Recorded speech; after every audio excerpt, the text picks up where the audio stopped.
పొద్దుగాల ఓ బస్తా తీసుకొని అట్లా పోతే మంచిగా తంగెడు పూలు, గునుగు పూలు, గడ్డి పూలు తీసుకొచ్చేది. మట్ర మొక్క పువ్వు ఏరి మంచిగా కట్టలు కట్టి రంగులద్ది ఆరబెట్టేది. ఇక పొద్దుముక తాంబాలంలో ఒక్కొక్క వరుస పెట్టుకుంటా ముద్దుగా బతుకమ్మ వేర్చేది. కానీ ఇప్పుడు ఊర్ల పొంట కూడా పువ్వు దొరకడు తక్కువైంది. పట్నంలా కొనుక్కోవాల్సిందేనాయే.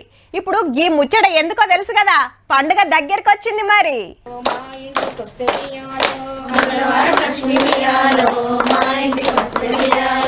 పండుగ అప్పుడే షురైందా అనిపిస్తుందిలే, కానీ అక్కలాడేది బొడ్డెమ్మ.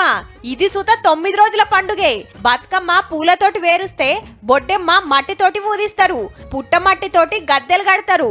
3 అంత్రాలు, 5 అంత్రాలు, 7 అంత్రాలు, 9 అంత్రాలు కట్టి మీదుంగా గౌరమ్మను పెట్టి పూలతోటి కొలుసుకుంటారు. వినాయక చవితి నవరాత్రులు అయిపోగానే పున్నమ్మ వస్తుంది.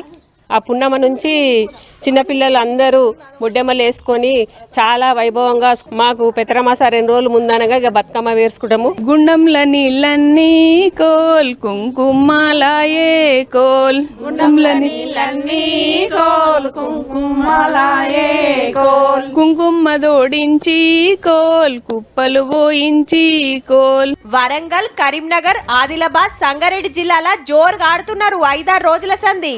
బతుకమ్మను ఏ రోజుకా రోజు షెర్లి పెడతాం, కానీ బొడ్డెమ్మ 9 రోజులు ఆడి ఆఖరి నాడు గంగమ్మ ఒడికి పంపుతారు. ఇంట్లో పెళ్లి కాని అమ్మాయిలు ఉంటారు కదా, వాళ్ళందరూ కలిసి వచ్చి ఆడతారు అన్నట్టు. బొడ్డమ్మ అది ఎప్పటి నుంచో ఎవరో కాదు, బతుకమ్మకు బిడ్డ బొడ్డమ్మ. అందుకోసం అని చెప్పేసి ఫస్ట్ ఈమెను వేసుకొని ఇంకో 3 రోజులైతే పెత్తరమాస. ఇక పల్లె పల్లెన పూలవనమే. 9 రోజులు బతుకమ్మ సంబురమే.